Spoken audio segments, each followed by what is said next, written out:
A molécula de trióxido de enxofre apresenta uma ligação iônica e duas ligações covalentes, duas ligações iônicas e uma ligação covalente comum, duas ligações duplas covalentes comuns e uma ligação covalente coordenada, uma ligação dupla. Bom, não precisa nem ler todas as alternativas. Já sabemos o que ele está pedindo. Ele quer saber quantas ligações tem entre átomos de enxofre e oxigênio. E que tipo de ligação é essa? A gente já pode tirar algumas alternativas, a gente já pode eliminar algumas alternativas com a definição de que? De ligação covalente. O que é uma ligação covalente? É a ligação entre átomos por compartilhamento de elétrons. Que tipo de átomos que fazem compartilhamento de elétrons na tabela periódica? Ou melhor, que tem tendência em fazer compartilhamento de elétrons? Exatamente, são os ametais. Então nós temos aqui ametal mais ametal. Então nós temos ligações entre ametal e ametal no SO3. Olhando na tabela periódica, você vai perceber que tanto o enxofre quanto o átomo de oxigênio se encontram na tabela periódica, do lado direito da tabela periódica, vizinhos aos gases nobres, do lado esquerdo dos gases nobres, portanto eles são os ametais. Se são ametais, então nós temos aqui ligação covalente entre enxofre e oxigênio. Portanto, nós já eliminaríamos a letra A, nós eliminaríamos a letra B e nós eliminaríamos a letra C. Porque eles estão falando de ligação iônica e isso não é ligação iônica, é ligação covalente. E agora sim, vamos desenhar a estrutura de Lewis, ou estrutura eletrônica, para o SO3, para nós determinarmos que tipo ou quais são as ligações envolvidas aí entre os átomos de oxigênio e o átomo de enxofre. Vejam que toda a organização é importante.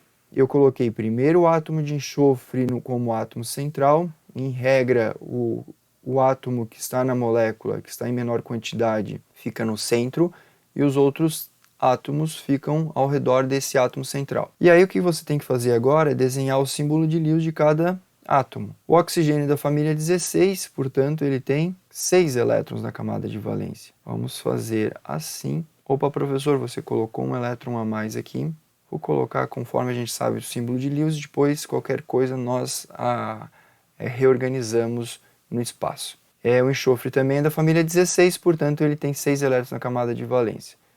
Vamos colocar 2 aqui. Eu não sei como que vão acontecer essas ligações. Esse átomo de oxigênio, ele tem 6 elétrons. Para que ele chegue à estabilidade, ele precisa de mais 2 elétrons. Então você vai fazer o seguinte, já vai fazer essa estabilização aqui conforme a regra do octeto. No momento, esse átomo de oxigênio tem 7 elétrons, o átomo de enxofre tem 7. Se eu fizer mais uma ligação aqui, colocar esse elétron um pouquinho mais para o lado, para que de tal forma as ligações fiquem mais organizadas no espaço. Nós temos aqui uma outra ligação covalente comum entre enxofre e oxigênio.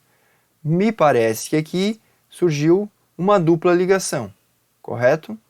Certinho. Quer dizer que o átomo de enxofre e o átomo de oxigênio, ambos já estão estáveis com 8 elétrons. Então nós vamos já deixar aqui, ó, oxigênio estável e o enxofre estável. Levando em consideração essas duas informações, a gente vai agora tentar estabilizar os dois átomos de oxigênio. Para isso, nós precisamos saber que tipo de ligação vai acontecer. Nós já utilizamos as ligações covalentes comuns necessárias para a estabilidade ou estabilização tanto do enxofre quanto do oxigênio, ok? Qual é a alternativa que nós temos agora para que nós consigamos estabilizar os outros dois átomos de oxigênio? Exatamente. Nós vamos ficar ligados para isso. Vejam que nós temos quantos elétrons sobrando no enxofre? 2, 4. Ah, professor, faz o seguinte, reorganiza esses elétrons que estão aqui, ó, tem esse elétron aqui em cima, tira ele daqui e coloca ele para baixo. Vou colocar aqui. Então temos 2 elétrons apontando para o átomo de oxigênio para baixo e 2 elétrons do enxofre apontando para o oxigênio da esquerda. Só que nós também temos que organizar os elétrons do oxigênio.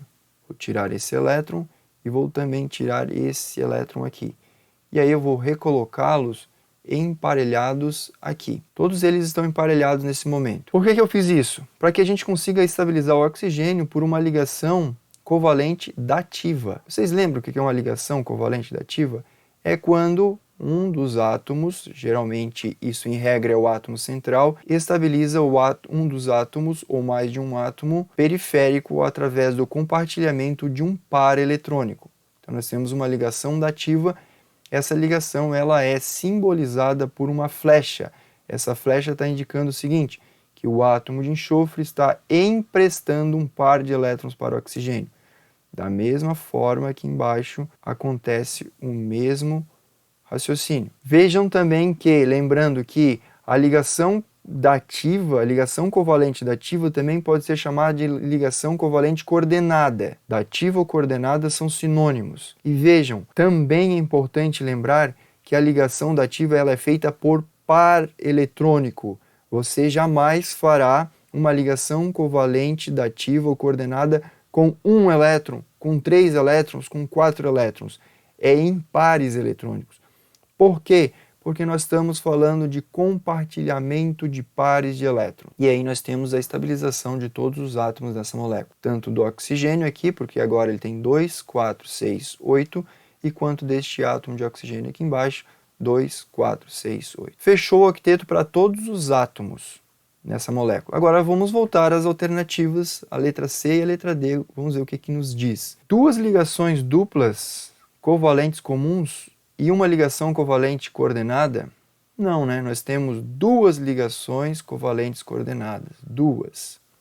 E a letra D, então essa questão aqui, essa alternativa também não vale. A letra D nos diz o seguinte, uma ligação dupla covalente, está aqui, uma ligação dupla covalente. E duas ligações covalentes coordenadas e duas ligações covalentes coordenadas. Alternativa correta, letra D.